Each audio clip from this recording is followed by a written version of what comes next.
بسم اللہ الرحمن الرحیم۔ السلام علیکم دوستو اس ویڈیو میں ہم آپ کو جناب مہلائیل علیہ السلام کی ولادت اور آپ کے حسن و جمال کے بارے میں بیان کریں گے، جس کے بعد آپ کے حسن و جمال کی وجہ سے بت پرستی کی ابتدا ہوئی اور آپ کے بعد آپ کے بیٹے یرد علیہ السلام کی جانشینی اور پھر حضرت شیث علیہ السلام کی اولاد نے کیسے وصیت پدر حضرت آدم علیہ السلام کو توڑا اور شیطان کے ساتھ اختلاط پیدا کیا۔ یہ سب جاننے کے لیے اس ویڈیو کو آخر تک سنیں۔ تب تک آپ اس ویڈیو کو لائک کریں اور ہمارے چینل کو سبسکرائب کریں، ویڈیو کو شیئر ضرور کریں۔ جناب انوش کے بعد سے پوری ذمہ داری کے ساتھ جناب کینان نے تبلیغ کے فرائض ادا کرنے شروع کر دیے اور اپنی پوری جد و جہد کے ساتھ اچھی خاصی کامیابی حاصل کی۔ کینان علیہ السلام کے متعلق مورخین کا بیان ہے کہ یہ بے انتہا مقدس، متقی اور نہایت لطیف و کریم کردار کے مالک تھے۔ انہوں نے تبلیغ میں اچھا خاصا کام کیا تھا۔ ان کی عمر تقریباً 80 سال کی ہو گئی تھی تو اس وقت خداوند عالم نے ان کو ایک فرزند عطا کیا۔ کینان علیہ السلام کی اولاد بہت زیادہ تھی، لیکن ان سب میں مہلائیل علیہ السلام سب سے لائق تھے۔ لفظ مہلائیل کے معنی ممدوح کے ہیں۔ کینان نے اپنا جانشین مہلائیل علیہ السلام کو ان کی لیاقت و صلاحیت کی وجہ سے بنایا تھا۔ کینان علیہ السلام کی وفات کے بعد جناب مہلائیل علیہ السلام تمام بنی آدم علیہ السلام کو سمیٹے رہے اور آباء و اجداد کی وصیت کے مطابق پیغام پہنچاتے رہے تاکہ اولاد آدم معاہدہ اتحاد پر قائم رہیں اور کوئی انتشار پیدا نہ ہو پائے۔ لیکن مخلوق کی اتنی کثرت ہو چکی تھی کہ اسے اپنے نگاہوں کے سامنے رکھنا بہت دشوار ہو گیا تھا، اس لیے بنی آدم کو اطراف عالم میں پھیلا دیا اور خود اولاد شیث علیہ السلام سمیت مقامی بابل میں پناہ گزین ہوئے اور شہر سوس کی بنیاد ڈال کر وہیں مستقل طور پر رہنے لگے۔ جب مہلائیل علیہ السلام کی عمر تقریباً 60 سال کی ہوئی تو ان کے ہاں ایک فرزند پیدا ہوا جس کا نام انہوں نے یرد علیہ السلام رکھا، جس کے معنی ضابطہ یعنی قاعدہ اور قانون کے ہیں۔ حضرت آدم علیہ السلام سے کینان تک سبھی دین اسلام کی تبلیغ کرتے چلے آئے۔ مہلائیل علیہ السلام کو خداوند عالم نے ایک ایسے حسن و جمال سے آراستہ کیا تھا کہ اس کی مثال دنیا میں بھی نہ تھی۔ ان کے حسن و جمال کا یہ عالم تھا کہ لوگ ان کے چہرے کو اچھی طرح دیکھ نہ سکتے تھے، اسی لیے وہ ہر وقت اپنے چہرے پر نقاب ڈالے رہتے تھے۔ مغرب سے مشرق تک ان کے حسن کا شہرہ تھا اور بے شمار حضرات مسلسل ان کو دیکھنے کے لیے آیا کرتے تھے اور تحفے تحائف لایا کرتے تھے، اور ہر آنے والا ان کے جاہو چشم اور قدرتی جلال کو دیکھ کر حیران رہ جاتا تھا۔ یہ سلسلہ عرصہ دراز تک جاری رہا اور یہاں تک کہ مہلائیل علیہ السلام کا انتقال ہو گیا۔ ان کے انتقال کے بعد جو لوگ آتے تھے وہ بڑے مایوس ہو کر واپس چلے جاتے تھے اور جو نذرانہ لاتے تھے وہ واپس لے جاتے تھے۔ ایک دن شیطان نے اولاد مہلائیل سے کہا کہ مہلائیل تم لوگوں سے بہت ناراض ہے۔ انہوں نے پوچھا کہ ناراضگی کی کیا وجہ ہے؟ اس نے کہا کہ وہ کہتے تھے کہ میری اولاد میں کوئی ایسا نہیں ہے کہ جو ان لوگوں کو تسلی دے سکے جو میرے دیکھنے کو آتے ہیں اور مجھے نہ پا کر رنجیدہ واپس چلے جاتے ہیں۔ ان لوگوں نے شیطان سے جو انسانی صورت میں تھا پوچھا کہ اب ہم اس کا کیا علاج کریں؟ شیطان نے کہا کہ اس کا علاج تو بہت آسان ہے۔ تو انہوں نے پوچھا کہ وہ کیا؟ اس نے کہا کہ تم ایک صورت مہلائیل علیہ السلام کی شکل بنا کر اسے اپنے گھروں میں رکھو اور اس پر نقاب ڈال دو تاکہ جب لوگ آئیں تو ان کی زیارت کر لیا کریں اور مطمئن ہو کر واپس چلے جایا کریں۔ اس کے نتیجے میں یہ ہوگا کہ مہلائیل علیہ السلام تم سے خوش ہو جایا کریں گے۔ یہ سن کر فرزندان مہلائیل علیہ السلام خوش ہو گئے اور اس سے کہا کہ تم ہماری امداد کرو۔ اس نے کہا میں تیار کر دوں گا، تم بے فکر ہو جاؤ۔ چنانچہ اس نے پتھر کا ایک اسٹیچو بنایا اور اس کے چہرے پر نقاب ڈال دیا۔ اس کے بعد جو لوگ آتے زیارت کر کے واپس چلے جاتے تھے اور یہ سلسلہ لمبے عرصے تک جاری رہا۔ ایک دن شیطان یہ اندازہ لگا چکا تھا کہ اب یہ لوگ اس سلسلے کی بنیاد سے بے خبر ہو گئے۔ موجودہ عہد کے بزرگوں سے ملا اور کہنے لگا کہ آپ لوگ اس کی پرستش کیوں نہیں کرتے؟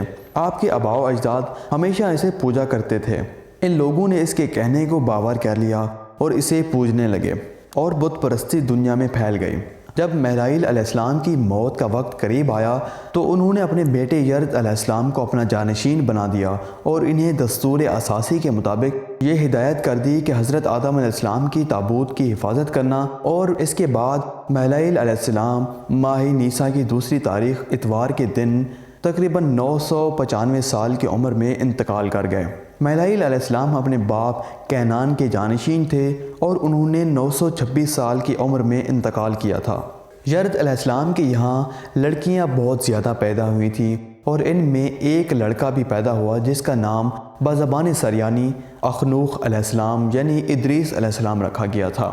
حضرت آدم علیہ السلام کی وصیت کے مطابق عہد یرد تک تمام ذمہ داران اپنے جانشینوں کو ہدایت کرتے چلے آئے کہ وہ اس پہاڑ سے اتر کر اولاد قابیل سے اختلاط نہ کرنا اور جسد حضرت آدم علیہ السلام کی حفاظت کرتے رہنا۔ جناب یرد علیہ السلام حسب دستور سابق اپنے آباء و اجداد کی ارشاد کے مطابق اسی پر عامل رہے اور پوری سعی کرتے رہے کہ کوئی بھی پہاڑ سے اتر کر وسعت اراضی میں اولاد قابیل سے میل جول پیدا نہ کر پائے۔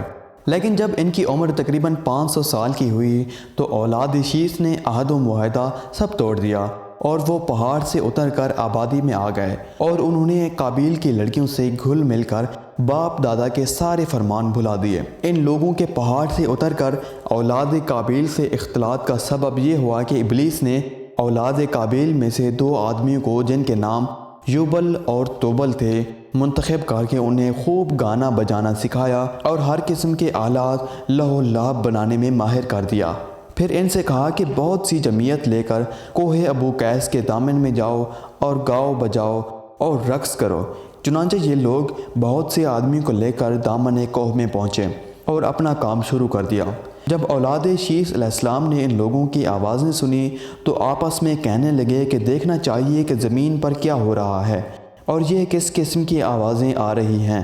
اس کے بعد 100 افراد نے فیصلہ کر لیا کہ زمین پر چل کر دیکھیں گے کہ سارا ہنگامہ کیسا ہے۔ جب جناب یرد علیہ السلام کو ان کے عزائم معلوم ہوئے تو انہوں نے سب کو بلا کر انہیں آدم علیہ السلام سے لے کر مہلائیل علیہ السلام تک کی وصیتوں کا حوالہ دے کر بدم حابیل روکنا چاہا مگر وہ نہ مانے۔ تو جناب ادریس علیہ السلام کھڑے ہوئے اور کہنے لگے، سنو، جو میرے باپ کا فرمان نہ مانے گا اور جد نامدار حضرت آدم علیہ السلام کی وصیت کو نظر انداز کر کے زمین پر اترے گا تو ہم اسے دوبارہ پہاڑ پر چڑھنے نہ دیں گے۔ مگر ان لوگوں نے ایک نہ سنی اور نہ اترنے سے انکار کر دیا۔ بالآخر وہ پہاڑ سے اتر کر قابیل کی لڑکیوں کے ساتھ گھل مل گئے اور ہر قسم کی غلط کاری میں مبتلا ہو کر دین و ایمان کھو بیٹھے۔ ایک روایت میں ہے کہ بت پرستی کی ابتدا عہد ادریس میں شیطان کے ذریعے سے ہوئی تھی۔ مورخین کا بیان ہے کہ جب جناب یرد علیہ السلام کی موت کا زمانہ قریب ہوا تو انہوں نے اپنی اولاد کو جمع کر کے ان کو خیر و برکت کی دعائیں دی اور جناب ادریس علیہ السلام کو اپنا وصی بنایا اور خصوصیت کے ساتھ انہیں عدم اختلاط اور اولاد قابیل کی ہدایت کی اور کہا کہ ہمیشہ یعنی قبر جناب آدم علیہ السلام کے قریب نمازیں پڑھتے رہنا، اور اپنی اولادوں سے کہا کہ جن کی تعداد اس وقت 40,000 تھی کہ اول تو تم اس پہاڑ سے نہ اترنا اور اگر اترنا ہی پڑے تو پھر اولاد قابیل سے اختلاط نہ پیدا کرنا اور تابوت آدم علیہ السلام کو ہمراہ لیتے جانا۔ جناب یرد علیہ السلام کے 40 لڑکے لڑکیاں تھیں اور سب میں چھوٹے جناب ادریس علیہ السلام تھے۔ انہوں نے انہی کو اپنا جانشین بنا دیا اور تقریباً 962 سال کی عمر میں انتقال فرما گئے۔ حضرت شیث علیہ السلام کے بعد سے حضرت ادریس علیہ السلام پیغمبر تک 1562 سال کی مدت کے اندر کوئی نبی مبعوث نہیں ہوا۔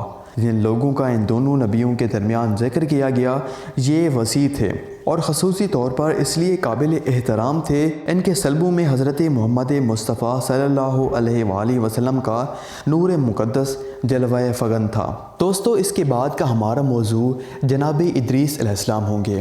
آپ کس خصوصیات کے مالک تھے؟ آپ کی بعثت کیسے ہوئی؟ ایک ظالم اور جابر بادشاہ کا واقعہ بھی سنائیں گے جس میں آپ علیہ السلام کی بد دعا سے 20 سال اس قوم پر قحط پڑا اور بعد میں کیسے جابر بادشاہ نے پوری قوم سمیت حضرت ادریس علیہ السلام سے اور حضرت ادریس علیہ السلام کے خدا سے معافی مانگی اور قحط کا اختتام ہوا۔ یہ سب جاننے کے لیے ہماری اگلی ویڈیو کا انتظار کریں۔ تب تک آپ اس ویڈیو کو لائک کریں اور ہمارے چینل کو سبسکرائب کریں۔ ویڈیو کو شیئر ضرور کریں تاکہ آپ بھی اس مشن میں شامل ہو سکیں۔